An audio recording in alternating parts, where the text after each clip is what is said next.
Greetings from the O'Connor household. I am here on my pew in the music room of my house. Yes, I am that much of a church geek. I have a 6-foot pew in my house. I'm a pastor's daughter. What can I say? I'm here to offer words of encouragement, a point of connection to help us feel unified. Perhaps there are some of you out there like me that would be what we would call a reluctant participant in this time of forced solitude. Maybe you, like me, are tired of seeing advertisements and emails about how to wash your hands. I mean, really. I totally roll my eyes. Don't send me emails about the severity of our situation. I know. Todd's probably going to watch this and say, Jenny, you can't say things like that. But we're just having a moment between us. I didn't say I'm not participating. I am. I'm staying at home. I'm washing my hands. I'm cleaning all the surfaces.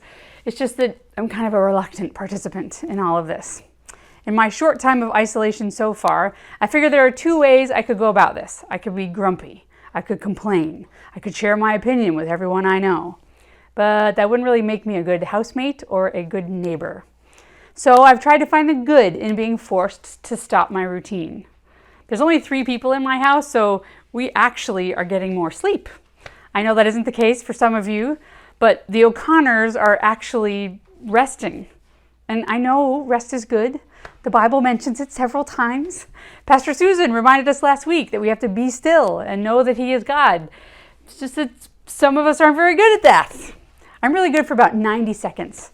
And then my eyes kind of pop open. I'm like, great, He's God. Now what can we do?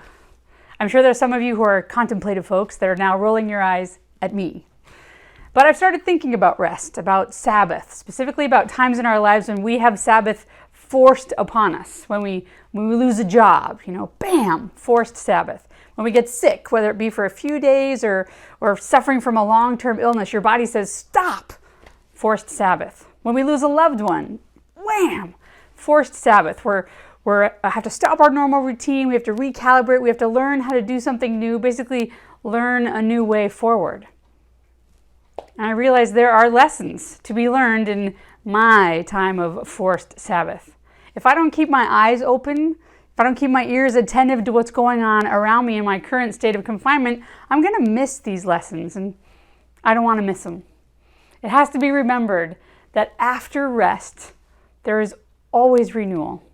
So often when something looks at rest, there's a lot going on that I can't see, and I want to learn the lessons that this time is offering me.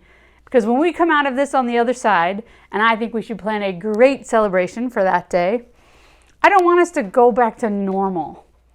I want us to be able to walk into the new thing that is waiting for us.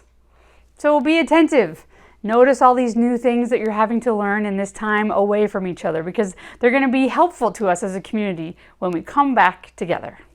So, from my pew to you, I look forward to being with you again, but until that happens, remember, you are loved. I hope you have a great week.